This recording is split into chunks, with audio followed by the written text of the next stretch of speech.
kembali lagi di podcast kali ini bersama saya, Dian, dan kakak cantik di samping saya namanya. Halo Sobat Ngobras IKN, perkenalkan saya Mendy.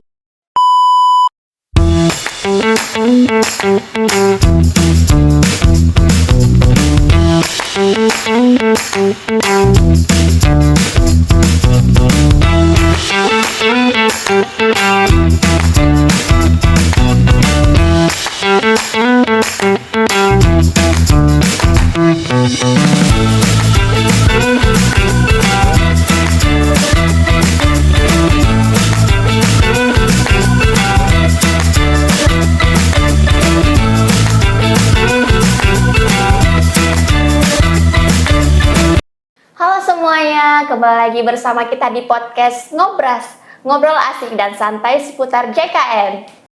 Oh iya, ini saya lihat hostnya sepertinya ada wajah baru ya. Sebelum-sebelumnya tuh saya selalu ditemani sama, kalau bukan sama Kak Fadlan tuh selalu sama Kak Rika.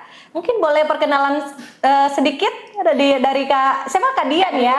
Dan jadi saya ini akan menjadi host pada siang hari ini dan siang-siang hari selanjutnya lagi. Oke, berarti Iya. sudah ditetapkan ya, jadi Iya, sudah ada sudah tanda tangan ditetapkan. kontraknya.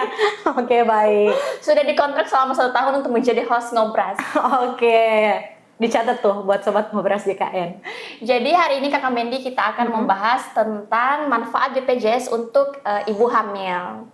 Boleh dijelaskan dulu Kakak Mendy mungkin secara garis besarnya apa saja manfaat BPJS untuk ibu hamil?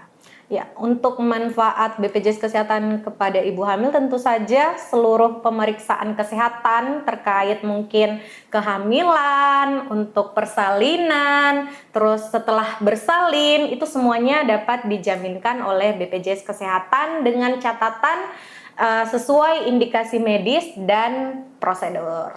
Berarti persalinan yang ditanggung oleh BPJS itu sesar ditanggung juga. Betul. Jadi mau persalinannya sesar, normal, itu semua dijamin oleh BPJS Kesehatan. Oh, luar biasa ya.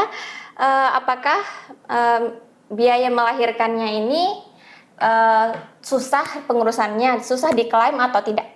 Susah diklaim atau tidak? Wah, kayaknya ini Kakak Dian ini perwakilan dari Vaskes mungkin ya yang mempertanyakan bagaimana prosedur pengklaiman untuk ibu hamil. Jadi kalau untuk prosedur pengklaimannya secara administrasi, kalau misalnya melengkapi secara administrasi, kelengkapan baik itu kelengkapan berkas umum, kelengkapan berkas pendukung, itu semua bisa dijaminkan oleh BPJS Kesehatan. Ya.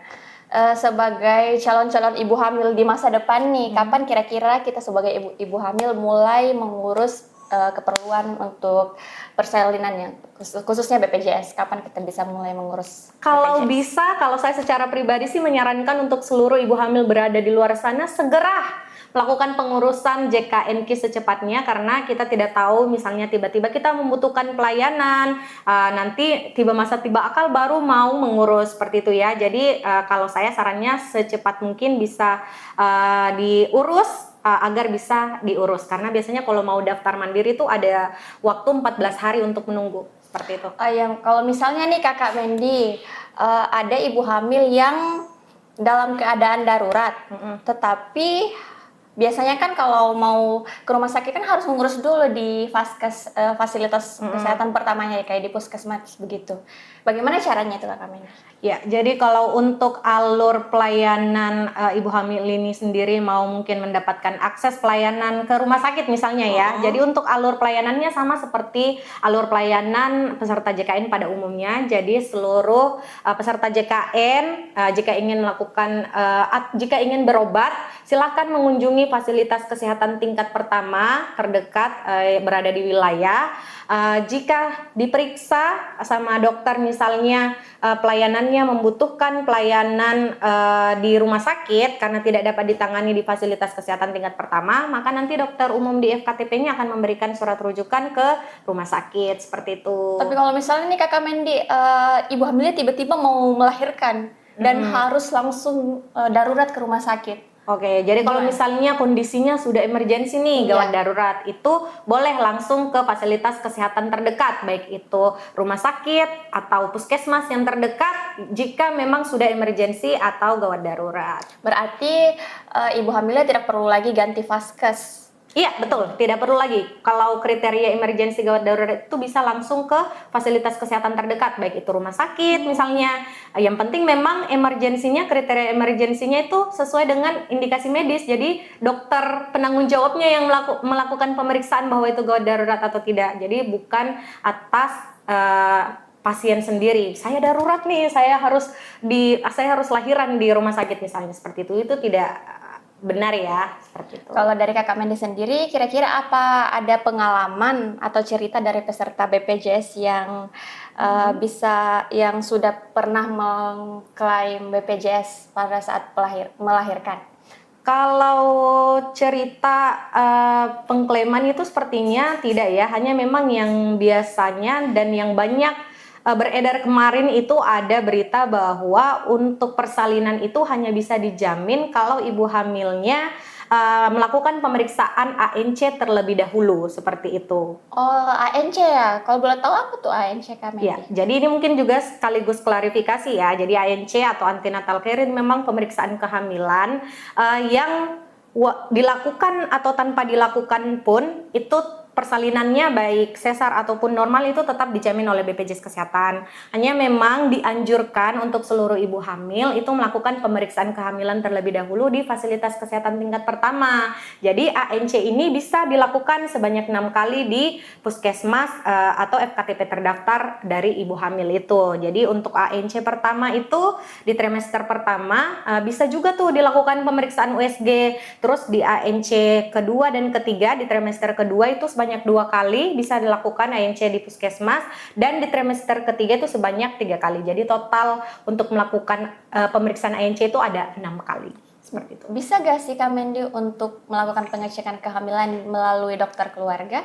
Betul, bisa. Jadi biasanya kan para ibu hamil mungkin banyak yang belum tahu juga kalau pemeriksaan USG itu sudah bisa dilakukan di FKTP Bapak Ibu. Jadi jangan khawatir karena untuk pemeriksaan USG sendiri itu pun juga bisa ditagihkan ya. Tadi Kak Dian sempat mungkin mensoundingkan untuk fasilitas kesehatan yang mungkin merasa misalnya melakukan USG itu tidak bisa ditagihkan, itu bisa ditagihkan untuk ANC 1 dan ANC 5. Tapi ada syaratnya memang harus ada dokter dan sarana USG seperti itu.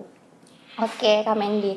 Jadi untuk ibu-ibu hamil di luar sana nih, di mana bisa mencari informasi resmi atau bantuan jika bingung soal prosedur BPJS untuk melahirkan? Yang pertama tentunya di fasilitas kesehatan biasanya ada petugas yang menggunakan rompi hijau yang kita kenal dengan petugas BPJS 1, petugas BPJS siap membantu.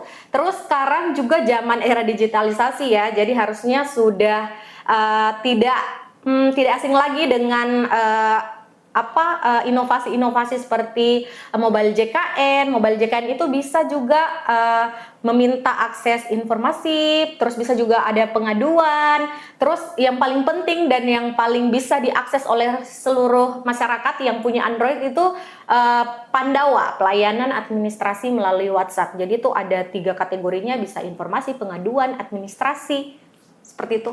Oh ya, satu lagi nih pertanyaan Dian, Kak Mendy. Kalau misalnya ibu hamil yang mudik gitu, mudik ke kampung suami, terus mau ganti vaskes, caranya gimana itu, Kak Mendy?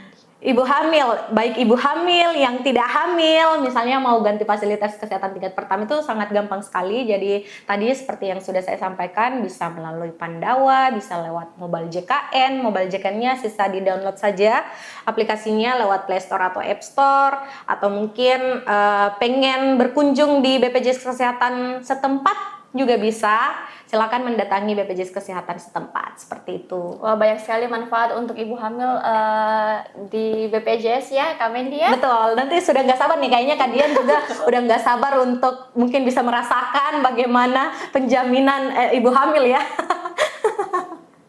Oke Kak Mendy, yang terakhir sebelum mengakhiri podcast kita pada siang hari ini, apa pesan penting yang dari Kakak Mendy untuk ibu-ibu di luar sana, calon ibu yang ingin melahirkan dan melakukan persalinan pakai BPJS? Jadi untuk mungkin pesannya yang pertama, mungkin bukan hanya untuk ibu hamil, untuk seluruh sobat Ngobras JKN yang berada di luar sana. Yang pertama, pastikan status kepesertaanmu selalu aktif. Itu gampang sekali lewat aplikasi mobile JKN. Terus mungkin yang kedua, khususnya untuk ibu-ibu hamil mungkin yang berada di luar sana, semangat, mungkin bisa melakukan pengecekan ya secara rutin untuk kehamilannya di fasilitas kesehatan tingkat pertama. Terus yang ketiga apa ya, mungkin untuk secara umum seluruh sobat Ngobras JKN, khususnya mungkin peserta JKN, jangan ragu untuk melakukan searching jika ada yang ingin diketahui seputar BPJS Kesehatan. Itu ada website resminya, jangan gampang termakan hoax, jadi harus melalui website resmi atau sosial media resmi, bisa di @bpjs kesehatan _RI, itu Instagram BPJS Kesehatan, ada juga Facebook, TikTok, dan lain-lainnya yang resmi. Jadi jangan dengar kata-kata hoax mungkin yang sudah diedar-edarkan yang tidak ada faktanya seperti itu. Mungkin itu saja pesannya. Oke, terima kasih Kak Mendy.